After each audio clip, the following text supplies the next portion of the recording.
ये सर अब क्लियर आ रही है बैकबोर्ड।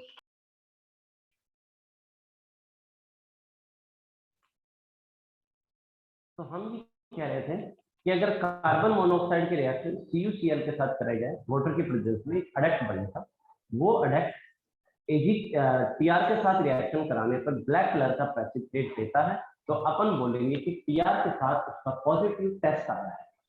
अब अगर इस सिल्वर प्रेसिपिटेट को फर्दर वाटर बाथ में हीट किया जाए, वाटर बाथ में हीट करने के बाद टेस्ट ट्यूब के अंदर की साइड में छोटे छोटे सिल्वर जैसे डॉट्स या मिरर जैसे आपको चीजें दिखाई देंगी, तो अपन उसको बोलेंगे कि सिल्वर मिरर टेस्ट पॉजिटिव। तो यहाँ TR टेस्ट भी पॉजिटिव है और सिल्वर मिरर टेस्ट भी पॉजिटिव, मतलब रिएक्शन जो है सिल्वर मिरर तक जाती है। हीट करने के बाद सिल्वर मिरर जैसा भी बनता हुआ दिखाई देगा। तो ये सारी बातें क्लियर है क्या भाई? इसमें कोई डाउट है तो पूछ सकते हैं। आपकी आवाज कट रही है सर एक बार बता दो, समझ नहीं आया, कट रही थी आवाज। Repeat it. हाँ देखो मैं वापस रिपीट कर, मेरे पास इन दोनों की रिएक्शन कराई तो मेरे पास ये प्रोडक्ट बना जिसमें Cu का oxidation state plus Cu plus. इसकी रिएक्शन मैंने किससे कराई बेटा? टॉलेट भी है, जो वीक ऑक्सीडाइजिंग एजेंट है, जो सामने वाले का ऑक्सीडेशन करने का काम करता है, लेकिन ज्यादा पावरफुल नहीं है, वीक ऑक्सीडाइजिंग एजेंट, सामने वाले का ऑक्सीडेशन करे, पावरफुल नहीं। अब टॉलेट इवेंट होता क्या है? AgNO3 प्लस NH4OH इन दोनों का जो मिक्सचर होता है इसे हम क्या बोलते हैं? टॉलेट। अब इन दोनों की रिएक्शन कराने के बाद इनका जो मिक्सचर होता है वो ये AgNH3 का होल बॉय प्लस 1, ये इन दोनों का मिक्सचर, ये जो है इन दोनों का मिक्सचर। इसके अंदर मैंने Ag का ऑक्सीडेशन स्टेट निकालना है, तो जिसका ऑक्सीडेशन स्टेट निकालना उसको x मानो प्लस 2। NH3 पे कितना चार्ज है बेटा? 0। 2 × 0 पावर में कितना है? 1। तो x कितना आ गया बेटा? प्लस। यहाँ Ag का ऑक्सीडेशन स्टेट आ गया। तो टॉलेट रिएजेंट के अंदर काम करने वाला जो ओरिजिनल बंदा है, जो सबसे एक्टिंग स्पीशीज है, वो कौन है बेटा? Ag plus. एक्टिंग स्पीशीज कौन है? Ag plus. टॉलेट के अंदर जो एक्टिव स्पीशीज है वो Ag प्लस। अब ये जो Ag प्लस है ये ऑक्सीडेशन का काम करता है। तो CuCl में Cu का प्लस 1 ऑक्सीडेशन स्टेट है, तो इसके अंदर जब मैं TR मिलाऊंगा तो Ag प्लस होगा और वो Ag प्लस का ऑक्सीडेशन करेगा, प्लस 1 से कितना बदल जाएगा? इसको प्लस। तो जब ये ऑक्सीडाइजिंग एजेंट का काम कर रहा है तो सामने वाले का ऑक्सीडेशन कर रहा है, तो खुद का क्या करेगा? रिडक्शन। अरे जो ऑक्सीडाइजिंग एजेंट होता है सामने वाले का ऑक्सीडेशन करेगा तो खुद का रिडक्शन करेगा, अगर Ag प्लस से खुद किसमें बदल जाएगा? Ag में बदल जाएगा। प्लस 1 ऑक्सीडेशन स्टेट से 0 ऑक्सीडेशन स्टेट में आ जाएगा, और उसके बाद ये Ag बनेगा, ये ब्लैक कलर का प्रेसिपिटेट। अब मैं ये कह रहा हूँ और यहाँ तक की रिएक्शन कंप्लीट हो गई, यहाँ तक ब्लैक कलर का प्रेसिपिटेट आ गया, तो मैं कहूंगा कि इस कंपाउंड में TR के साथ पॉजिटिव टेस्ट दिया, इस कंपाउंड TR के साथ पॉजिटिव टेस्ट दिया, ब्लैक प्रेसिपिटेट बन गया, बनता भी है। तो हम बोलेंगे TR के साथ पॉजिटिव टेस्ट दिया। सर आपकी आवाज पता नहीं कहाँ जा रही है। यार मैं तो तुमको बोल रहा हूँ, तुमको जान नहीं। Voice clear. सर आप थोड़ा पास आके बोल दो। आ रही है। ये फोन की आवाज भी पूरी है। सर बहुत ज्यादा अटक रही है। कभी कट रही है, कभी धीरे जा रही है, पता नहीं कैसे। क्लियर नहीं आ रही सर। कोई नहीं, देखो मैं रिपीट कर देता हूँ, तो कुछ वर्ड्स अगर गड़बड़ हुए होंगे तो। Cu प्लस का ऑक्सीडेशन होगा तो Cu प्लस में कन्वर्ट हुआ। सर आपकी वॉइस बिल्कुल भी नहीं आ रही। हाँ जी एक मिनट रुको, मैं ब्लूटूथ को वापस से कनेक्ट करता हूँ। आ रही सर। मेरे को लगता है ब्लूटूथ की प्रॉब्लम है।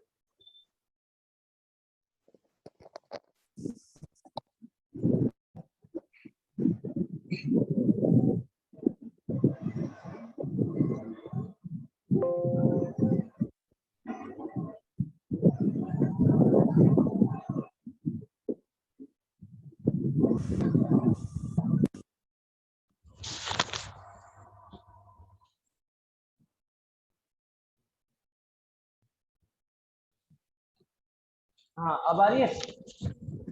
Yes sir. अब आ रही है। देखो Cu प्लस इसके अंदर AgNO3 प्लस NH4OH की रिएक्शन कराते हैं। ये टोलेन रिएजेंट का मिक्सचर है, इन दोनों को मिलाने के बाद टोलेन रिएजेंट बनता है और ये उसका फॉर्मूला है। इसमें Ag का ऑक्सीडेशन स्टेट है प्लस और Ag प्लस जो है टोलेन रिएजेंट के अंदर सबसे एक्टिंग स्पीसीज है। अब ये सामने वाले का ऑक्सीडेशन करेगा, तो Cu प्लस का ऑक्सीडेशन करेंगे इसके अंदर, तो उसमें किसमें कन्वर्ट कर देगा, Cu प्लस में। अब ये दूसरे का ऑक्सीडेशन कर रहा है, तो खुद का Ag प्लस क्या करेगा, रिडक्शन, तो Ag प्लस किसमें कन्वर्ट हो जाएगा, Ag में, +1 से 0 ऑक्सीडेशन स्टेट में खुद का रिडक्शन कर लिया। ये ब्लैक कलर का प्रेसिपिटेट होता है। अब इस ब्लैक कलर का प्रेसिपिटेट आना, यहां तक रिएक्शन का हो जाना, ये बोला जाएगा कि इस कंपाउंड ने Pr के साथ पॉजिटिव टेस्ट दिया। अब इस रिएक्शन को आगे प्रोसीड करता हूं। ये जो ब्लैक कलर का प्रेसिपिटेट आया, इसको मैंने एक टेस्ट ट्यूब में लिया और उस टेस्ट ट्यूब को होल्डर की हेल्प से पकड़ा और इस टेस्ट ट्यूब को एक वाटर बाथ के अंदर, वाटर बाथ मतलब एक कंटेनर है जिसके अंदर वाटर भरा हुआ है, पानी भर रखा है अपन ने, और उसको अपन धीरे धीरे हीट कर रहे हैं। तो उसके अंदर उसको अपन ने थोड़ा सा डिप कराया। कितना डिप कराना है, जितने पार्ट में, ये टेस्ट ट्यूब मान लो इतनी बड़ी है और इतने पार्ट में मान लो आपने वो भर रखा है उसके अंदर प्रेसिपिटेट, तो इतने ही पार्ट को उसके अंदर डिप कराया और नीचे से उसको धीरे धीरे हीट किया वाटर बाथ को। तो आप देखेंगे ऐसा हीट करने के बाद जो टेस्ट ट्यूब है उसके अंदर की साइड में छोटे छोटे मिरर के डॉट्स बनने लगे। तो अगर डॉट्स बनने लग जाएं तो अपन बोलेंगे सिल्वर मिरर टेस्ट पॉजिटिव। क्या बोलेंगे, सिल्वर मिरर टेस्ट पॉजिटिव। तो मैं ये स्टेटमेंट देने जा रहा हूं, इस कंपाउंड की रिएक्शन जब Pr के साथ होती है तो ब्लैक कलर का प्रेसिपिटेट आता है, तो Pr टेस्ट पॉजिटिव है और इस प्रेसिपिटेट को टेस्ट ट्यूब के अंदर ले जाया जाए, वाटर बाथ पे हीट किया जाए, तो टेस्ट ट्यूब के अंदर की साइड में सिल्वर जैसे डॉट्स बनते हुए भी दिखाई देते हैं, मिरर जैसे डॉट बनते हुए दिखाई देते हैं, तो इसका सिल्वर मिरर टेस्ट भी पॉजिटिव है। बात क्लियर है क्या भाई सभी को? अरे बोलो। Yes sir. अब आगे बढ़े। Yes sir. चलो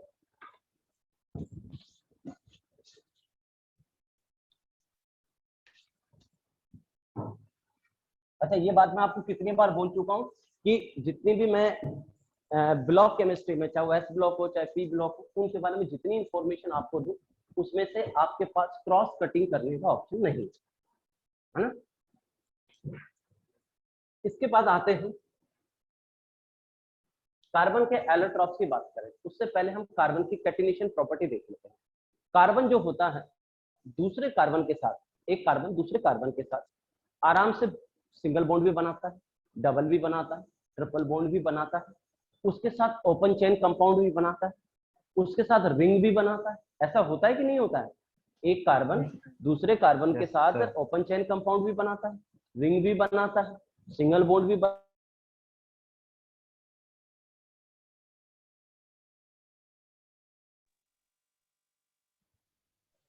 सर वीडियो पॉज हो गई। सर वीडियो पॉज हो गई। वीडियो वॉइस कट गई आपकी, कुछ नहीं दिख रहा।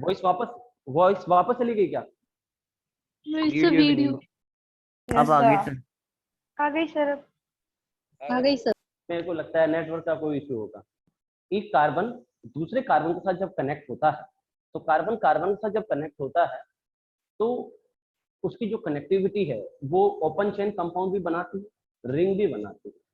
इस प्रॉपर्टी को बोला जाता है कैटिनेशन प्रॉपर्टी। आप 10th क्लास में भी पढ़ के आते हैं कि कार्बन के अंदर कैटिनेशन प्रॉपर्टी होती है। उस कार्बन के बहुत सारे कंपाउंड होते हैं, क्योंकि वो ओपन चेन भी कंपाउंड बनाता है, ब्रांच कंपाउंड भी बनाता है, रिंग वाले कंपाउंड भी बनाता है। इस प्रॉपर्टी को बोलते हैं कैटिनेशन प्रॉपर्टी। ऐसा क्यों होता है? क्योंकि एक कार्बन जब दूसरे कार्बन के साथ कनेक्ट होता है तो सीसी बॉन्ड बनता है। कार्बन कार्बन के बीच में जो बॉन्ड बनता है उसे हम सीसी बॉन्ड बोलेंगे। और सीसी बॉन्ड की जो स्ट्रेंथ होती है, बॉन्ड स्ट्रेंथ जो होती है वो काफी ज्यादा होती है।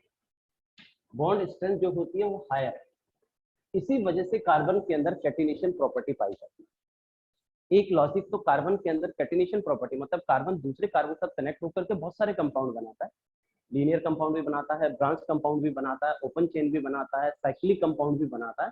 उसका रीजन हम देंगे कि एक कार्बन जब दूसरे कार्बन के साथ कनेक्ट होता है तो जो सीसी बॉन्ड बनता है उसकी स्ट्रेंथ क्या है। दूसरी बात, कार्बन अपने ग्रुप में स्मॉल साइज का है, स्मॉल इन साइज। अरे बोलो, कहे सीता जी सुनो प्रभु, अपने ग्रुप के अंदर कार्बन सबसे छोटा, और एटम जितना छोटा होगा ओवरलैपिंग करने के चांस उतने ही ज्यादा होते हैं। Overlapping inversely proportional to size, पढ़ा रखा है आपको। अरे अतिव्यापन जो होता है, ओवरलैपिंग जो होती है साइज के इनवर्सली प्रोपोर्शनल होती है। तो कार्बन जब दूसरे कार्बन के साथ मिलता है और दोनों ही साइज में छोटे हैं तो ओवरलैपिंग होने के चांस ज्यादा होते हैं। तो अपन कहेंगे small in size, so effective overlapping, effective overlapping, जो ओवरलैपिंग होगी वो काफी इफेक्टिव होगी। ये दो मेन रीजन है जिसकी वजह से कार्बन के अंदर कैटिनेशन प्रॉपर्टी होती है। पहला तो सीसी बॉन्ड की स्ट्रेंथ, और दूसरा इस बात को साइज से भी रिलेट किया जा सकता है कि कार्बन का साइज छोटा होता है और दोनों ही कार्बन है तो दोनों का साइज छोटा है, तो दोनों के ओवरलैपिंग होने के चांस ज्यादा होते हैं, ज्यादा इफेक्टिव ओवरलैपिंग होती है because overlapping inversely proportional to size. ठीक, अब ग्रुप में टॉप टू बॉटम चलें। अगर हम टॉप टू बॉटम चलेंगे, टॉप टू बॉटम चलेंगे तो बताओ जरा क्या हो। टॉप टू बॉटम चलने पे साइज बढ़ता है क्या? साइज इंक्रीज हो जाता है। Top to bottom size increase होगा तो ओवरलैपिंग डिक्रीज हो जाएगी। Yes sir. ओवरलैपिंग डिक्रीज हो जाएगी तो कैटिनेशन प्रॉपर्टी, Decrease होगी, कैटिनेशन sir. प्रॉपर्टी वो भी क्या हो जाएगी? डिक्रीज। Decrease. पावर। तो अगर हम कार्बन फैमिली में बात करें तो कार्बन की कैटिनेशन पावर सबसे ज्यादा, उसके बाद सिलिकॉन, कहे सीता, उसके बाद जर्मेनियम और कहे सीता जी सुनो ऐसा। लेड सबसे ज्यादा कैटिनेशन प्रॉपर्टी जो है वो कार्बन, उसके बाद सिलिकॉन, सिलिकॉन के बाद जर्मेनियम और टिन, इन दोनों की अप्रोक्स सेम। ये कैटिनेशन प्रॉपर्टी का ऑर्डर है, ये साइज के बिहाफ पे बना हुआ ऑर्डर है।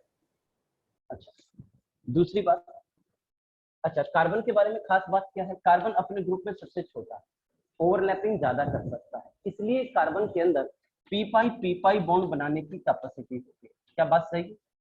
P pi bond formation. Yes sir. Yes sir. आप देखते हैं कार्बन कार्बन के बीच में सिंगल भी मिलता है, डबल भी मिलता है, ट्रिपल भी मिलता है। डबल में भी पाई होता है, ट्रिपल में भी पाई होता है, यानी कि कार्बन के अंदर पाई बॉन्ड फॉर्मेशन करने की कैपेसिटी। और वो तो अंडरस्टूड है कि कार्बन का P orbital pi bond formation में पार्टिसिपेट करेगा तो बनने वाले बॉन्ड को पी पाई होता है। अरे पाई बॉन्ड फॉर्मेशन में अगर पी ऑर्बिटल इन्वॉल्व होता है तो उसे पी पाई बोलते हैं। ठीक, किसी को कोई दिक्कत इस बात में? कार्बन का साइज छोटा होने की वजह से उसके अंदर क्या होती है? पी पाई बॉन्ड फॉर्मेशन की कैपेसिटी होती है। ऐसा ग्रुप के फर्स्ट मेंबर के पास हो सकता है। जैसे हम बात करें nitrogen N triple bond N, इससे अगली फैमिली की बात करें, आगे की फैमिली की बात करें, नाइट्रोजन की बात करें, नेक्स्ट फैमिली में जाए तो nitrogen N triple bond N बना लेता है। क्यों? क्योंकि नाइट्रोजन अपने ग्रुप में सबसे छोटा होता है, उसके अंदर ओवरलैपिंग करने की कैपेसिटी ज्यादा होती है। ऐसे ही उससे अगली फैमिली में जाओ, ऑक्सीजन फैमिली में, ओल्ड स्टाइल सिटी को, तो ऑक्सीजन भी O2 के अंदर O डबल बॉन्ड O होता है, होता है कि नहीं होता? 2 डबल बॉन्ड होते हैं। हाँ, डबल बॉन्ड बनाने की कैपेसिटी रखता है, पाई बॉन्ड बनाने की कैपेसिटी रखता है। क्यों? क्योंकि वो साइज में छोटा है। ग्रुप का जो फर्स्ट मेंबर होता है उसके अंदर पाई बॉन्ड फॉर्मेशन की कैपेसिटी मिलती है। ऐसा कार्बन फैमिली में होता है, नाइट्रोजन फैमिली के फर्स्ट मेंबर में होता है और ऑक्सीजन फैमिली के फर्स्ट मेंबर में। इसका मतलब ये नहीं से नीचे वाले बिल्कुल नहीं बना सकते, हाँ इनकी पॉसिबिलिटी सबसे ज्यादा है। कार्बन फैमिली में कार्बन के अंदर, ऑक्सीजन फैमिली में ऑक्सीजन के अंदर, नाइट्रोजन फैमिली में नाइट्रोजन के अंदर पी पाई बॉन्ड फॉर्मेशन की कैपेसिटी सबसे ज्यादा है। यहाँ तक इस बात में किसी को कोई डाउट? आगे चलो, अरे बोलो। Yes sir. No sir. अब हम बात करते हैं कार्बन के एलोट्रॉप्स की। कार्बन के एलोट्रॉप्स आपने पढ़े हुए पहले भी 10th क्लास में पढ़ के आए, शायद मेरी कोई खास जरूरत नहीं है एलोट्रॉप्स के बारे में। कार्बन का हाँ सबसे पहला एलोट्रॉप होता है diamond.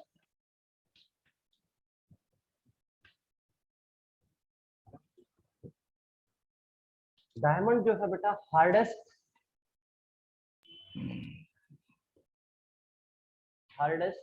Natural substance, hardest natural substance. Natural word और लगाया गया है, मतलब डायमंड से ज्यादा हार्ड भी हो सकते हैं पर वो सिंथेटिक होंगे, नेचुरल नहीं होंगे। हाँ राइट, ऐसा इसलिए सिलिकॉन कार्बाइड बहुत हार्ड होता है लेकिन वो सिंथेटिक है, नेचुरल नहीं, जबकि डायमंड नेचुरल होता है। राइट, तो डायमंड जो होता है हार्डेस्ट नेचुरल सबस्टेंस, सिंथेटिक नहीं। डायमंड जो है उसकी स्ट्रक्चर की अगर हम बात करें तो डायमंड की स्ट्रक्चर के अंदर एक कार्बन जो होता है अदर 4 कार्बन से कनेक्टेड होता है। एक कार्बन जो अदर 4 कार्बन से कनेक्टेड होता है। तो देखो एक कार्बन जो 1 2 3 4 कार्बन से कनेक्टेड, एक कार्बन 1 2 3 4, ऐसे ये भी किसी और 4 से होगा। आगे कनेक्टिविटी मैंने शो नहीं करी, ये भी आगे 4 से कनेक्टेड होगा।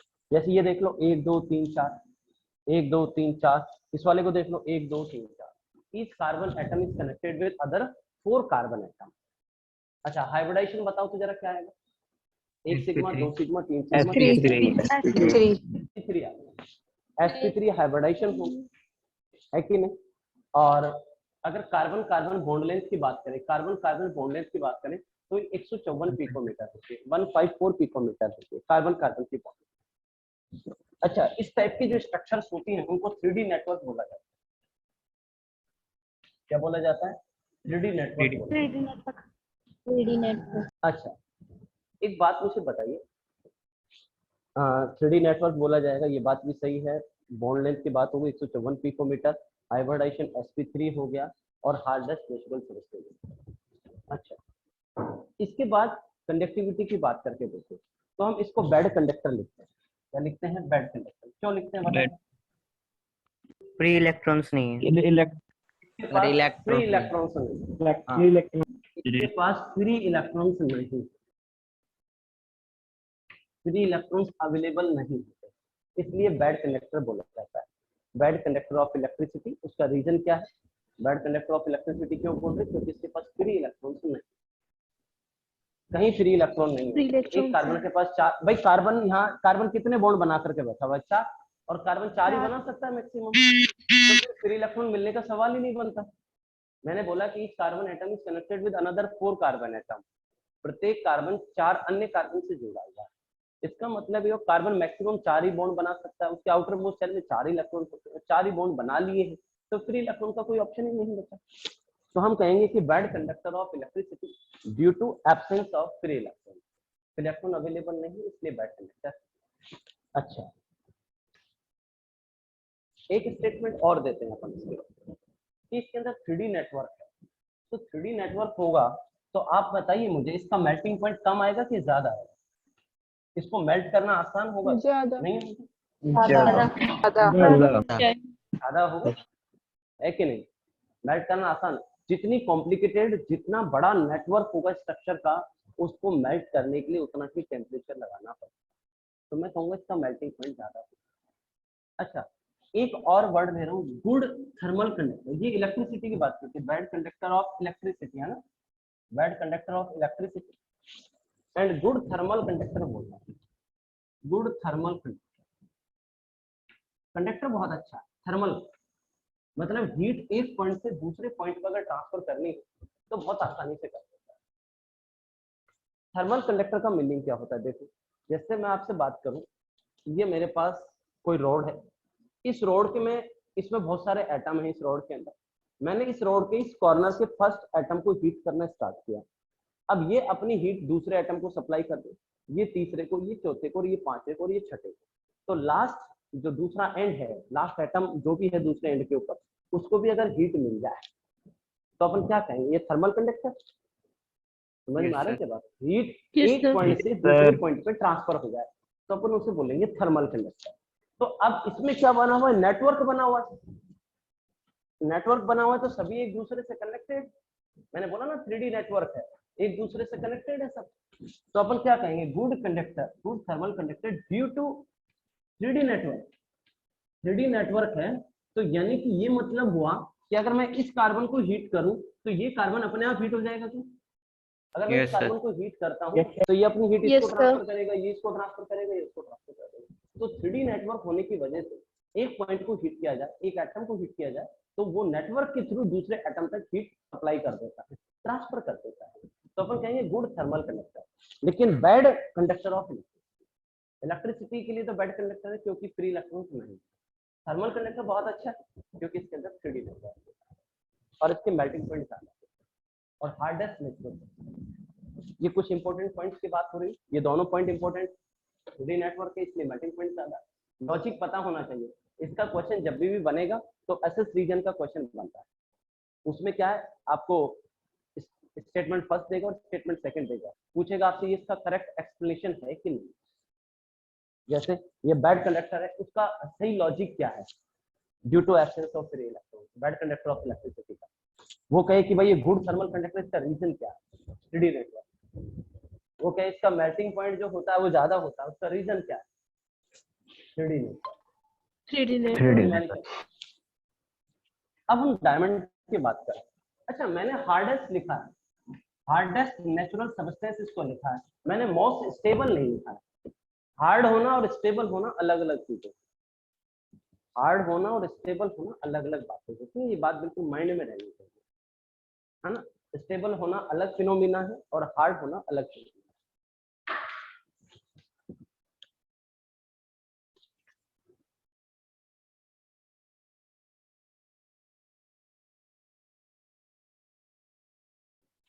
अगर मैं डायमंड बनाने की बात करूं तो ग्रेफाइट को अगर अपन हीट करें, ग्रेफाइट को अगर अपन हीट करें हाई टेम्परेचर, ग्रेफाइट को अगर हाई टेम्परेचर और हाई प्रेशर दिया जाए तो ग्रेफाइट कन्वर्ट हो जाता है बेटा डायमंड के अंदर। हाई टेम्परेचर और हाई प्रेशर पर ग्रेफाइट कन्वर्ट होता है डायमंड के अंदर। ग्रेफाइट का वॉल्यूम ज्यादा होता है, तो वॉल्यूम ज्यादा होगा तो डेंसिटी कम होगी। अरे वॉल्यूम और डेंसिटी इनवर्सली प्रोपोर्शनल होते हैं, और डायमंड जो होता है इसका वॉल्यूम कम होता है, क्योंकि आप उसको टेम्परेचर देंगे, हीट करेंगे, प्रेशर लगाएंगे तो वॉल्यूम कम हो जाएगा। टेम्परेचर प्रेशर लगाएंगे तो वॉल्यूम कम होता है, वॉल्यूम कम होता है और डेंसिटी ज्यादा होती है। तो डायमंड की डेंसिटी ज्यादा होती है और हार्ड भी होता है, इसी वजह से डेंसिटी ज्यादा होती है। तो डायमंड कैसे बना, ग्रेफाइट को अगर हाई टेम्परेचर प्रेशर दिया जाए तो ग्रेफाइट ही किसमें कन्वर्ट होता है, डायमंड के अंदर। अच्छा, डायमंड काफी हार्ड सब्सटेंस है नेचुरली। अगर हम डायमंड की बात करें, डायमंड की यूज की बात करें तो डायमंड का यूज जो है, ये जो ग्लास कटिंग में होता है, ये अपन ये देखते हैं ना, जो समर्सिबल आते हैं। अरे ये भीलवाड़ा वाली मशीन नहीं आती जो बोरवेल करने वाली मशीनें आती है, बोरवेल। Yes sir. और इसमें नीचे वाला जो पार्ट होता है, नीचे पहाड़ को काट देते हैं अंदर से, है ना। Yes sir. तो उसके लिए नीचे के साइड में जो लास्ट वाली इनकी रोड होती है, उस रोड के अंदर ये लगा होता है, डायमंड लगा होता है ना? बहुत अच्छा कटर है ये अपने आप में। अच्छा, तो आप मुझे बताओ, ग्रेफाइट ज्यादा स्टेबल है कि डायमंड ज्यादा स्टेबल? हार्ड तो डायमंड है, ग्रेफाइट डायमंड से ज्यादा स्टेबल होता है, क्योंकि ग्रेफाइट के ऊपर अगर हाई टेम्परेचर प्रेशर नहीं लगाया जाता तो क्या कभी डायमंड बनता? No sir.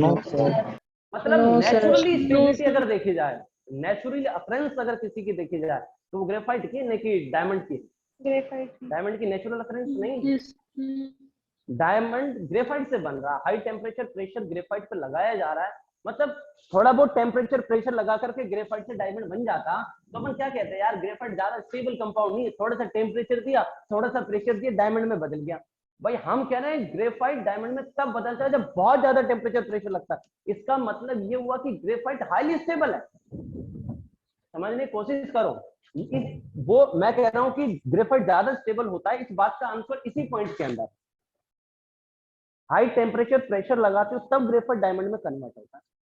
और एक मैं कहूँ कि ग्रेफाइट पे टेम्परेचर प्रेशर थोड़ा सा लगाते डायमंड में बदल जाता, तो आप क्या मानते हैं, फिर तो ग्रेफाइट स्टेबल नहीं है। थोड़ा सा टेम्परेचर प्रेशर दिया और वो बदल गया। अरे हुआ कि नहीं? और मैं कह रहा हूँ बहुत ज्यादा टेम्परेचर प्रेशर लगाना पड़ रहा है, इसका मतलब ग्रेफाइट थर्मोडायनेमिकली ज्यादा स्टेबल, ग्रेफाइट थर्मोडायनेमिकली ज्यादा स्टेबल होता है। आप इस बात को समझो। इसका दूसरा लॉजिक भी दूंगा कि ग्रेफाइट स्टेबल क्यों होता है, दूसरा लॉजिक भी दूंगा, लेकिन फिलहाल इस पॉइंट को समझ लें। टेक्निकल लॉजिक तो मैं बाद में दूंगा, लेकिन इस स्टेटमेंट को देख करके कि ग्रेफाइट को हाई टेम्परेचर प्रेशर देने पर डायमंड बनता है, तो ये बात तो क्लियर हो जानी चाहिए कि मतलब थोड़ा मोड़ा टेम्परेचर देने पर तो ग्रेफाइट डायमंड में बदला नहीं, हाई टेम्परेचर प्रेशर देने पर बदल रहा है। इसका मतलब ग्रेफाइट खुद अपने आप स्टेबल सिस्टम। क्यों स्टेबल होता है ग्रेफाइट, ये बात तो बाद में करेंगे, जब ग्रेफाइट पढ़ाएंगे तब बताएंगे ग्रेफाइट स्टेबल क्यों होता है। लेकिन ग्रेफाइट डायमंड से ज्यादा स्टेबल है, ये बात इसके हाई टेम्परेचर और प्रेशर देने पर भी डायमंड बनता है। ग्रेफाइट से डायमंड कब बनता है, जब हाई टेम्परेचर प्रेशर। आपकी आवाज बहुत धीरे हो गई सर। हाई टेम्परेचर और प्रेशर देने पर ग्रेफाइट डायमंड में कन्वर्ट हो रहा है। तो ये स्टेटमेंट सफिशिएंट है ये बात बताने में कि ग्रेफाइट डायमंड से ज्यादा स्टेबल। अब ग्रेफाइट क्यों होता है उसका प्रॉपर लॉजिक क्या है वो ग्रेफाइट में पढ़ लेंगे कि वो ज्यादा स्टेबल है। यहाँ तक किसी पॉइंट पर डाउट है तो डायमंड के बारे में, डायमंड के बारे में किसी को कोई डाउट? ये आगे चलो। इसके बाद आ जाइए ग्रेफाइट के ऊपर। सर हाँ बेटा, जो आपने प्रेसिपिटेट लिया था एजी का, उसके जगह हम कुछ और भी ले सकते हैं ना? प्रेसिपिटेट क्या कह रहे हो? जो आपने एजी लिया था। हाँ हाँ, सर प्रेसिपिटेट हम कुछ और भी ले सकते हैं ना सॉल्यूशन वगैरह में?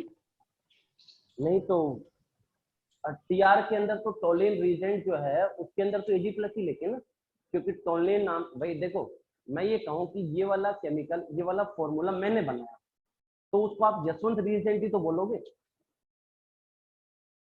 अब मैंने मान लो कि AgNO3 और NH4OH को मिला करके मैंने एक कॉम्प्लेक्स बनाया और उसका मैंने यशवंत रीजेंट रख दिया। तो अब मैं आपसे पूछूं कि CuCl यशवंत रीजेंट के साथ रिएक्शन कर रहा है तो आप क्या उसका कंपोजिशन बदल सकते हो? Yashwant reagent AgNO3 plus NH4 का इसका मिक्सचर ही है, वो किसी और चीज का मिक्सचर नहीं है। समझ में आ रही है बात आपको? तो कहने का मतलब ये है कि किसी और के साथ ही रिएक्शन तो कर सकता था CuCl, Cu प्लस का ऑक्सीडेशन कोई और बंदा भी कर सकता था, लेकिन अगर मैं Tr के साथ काम में ले रहा हूं तो फिर मेरी मजबूरी है कि कॉम्प्लेक्स AgNH3 का होल ट्वाइस +1 ही रहेगा, Ag प्लस ही रहेगा। मैंने Tr लिख दिया तो क्योंकि पेटेंट हो रखा है, इन दोनों के मिक्सचर को Tr बोलते हैं। टोलेन नाम के साइंटिस्ट ने अपना रजिस्ट्रेशन करवा रखा होगा, पेटेंट करवा रखा है, उसमें आप और हम चेंजेस नहीं कर सकते। अगर मैंने किसी का स्पेसिफिक नेम लिखा है तो उसमें चेंजेस हम नहीं कर सकते। समझ में आ रही बात? हाँ, स्पेसिफिक नहीं लिखा होता तब अपन ऐसा सोच सकते थे।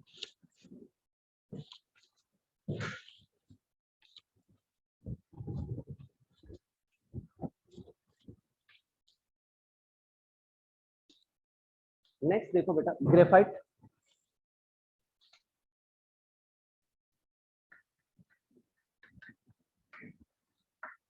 ग्रेफाइट जो है बेटा सॉफ्ट सबस्टेंस है, सॉफ्ट। ग्रेफाइट बनेगा कैसे? सिलिकॉन कार्बाइड को अगर हीट किया जाए, सिलिकॉन कार्बाइड ये नेचुरल नहीं, सिलिकॉन कार्बाइड कैसे बनता है? SiO2 प्लस कार्बन की रिएक्शन कराई जाए तो क्या बन जाता है? सिलिकॉन कार्बाइड प्लस CO बनता है। अरे पढ़ा है ना?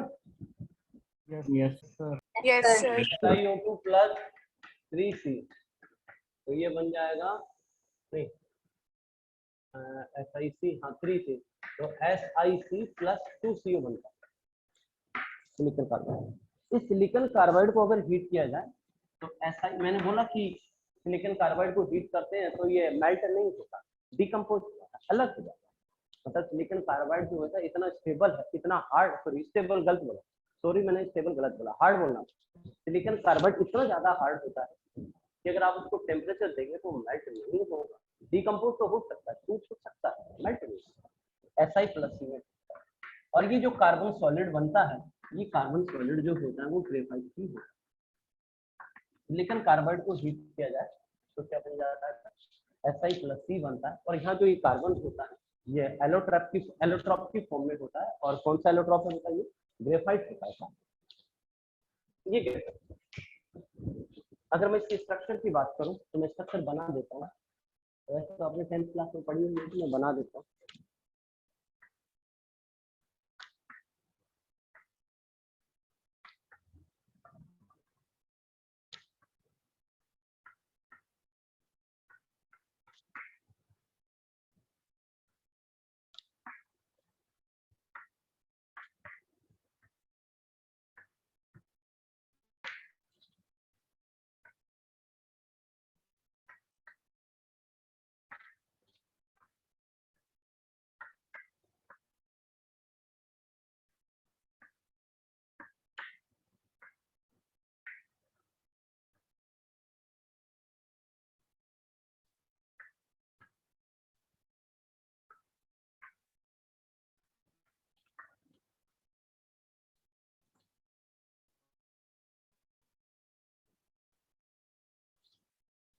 अब ग्रेफाइट के बारे में, ग्रेफाइट जो है सॉफ्ट सब्सटेंस कैसे बनेगा, सिलिकॉन कार्बाइड को हीट किया जाए तो Fi+C बनेगा, और जो ये कार्बन बनेगा ये एलोट्रॉप की फॉर्म में होता है, एलोट्रॉप का नाम होता है ग्रेफाइट। इस कार्बन की जो स्ट्रक्चर है, ग्रेफाइट की जो स्ट्रक्चर है वो इस टाइप की।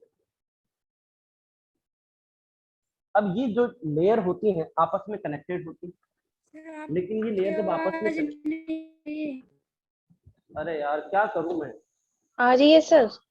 धीरे आ रही है क्या आ रही है? सर, बिल्कुल भी नहीं आ रही। चल कोई बात नहीं, नहीं आज भी छोड़ो, कल बात करेंगे ग्रेफाइट के बारे में, कल बात करेंगे। वैसे भी क्लास का टाइम होगा 10 तक ही थी, वो बच्चे वेट कर रहे होंगे 11 तक। नेक्स्ट लेक्चर में ग्रेफाइट और फ्लोरीन डिस्कस करेंगे, है ना? ठीक है, मैं मीटिंग एंड कर। Yes sir. नेक्स्ट लेक्चर में अपन स्टार्टिंग से पढ़ेंगे ग्रेफाइट को, है ना? Yes sir. और ये बेटा मेरे को वीडियो अपलोड करके भेज देना मनीष, हेडिंग डाल देना, हेडिंग डालेगा कार्बन मोनोऑक्साइड और diamond, carbon monoxide CO and diamond. Yes, sir. Yes, sir.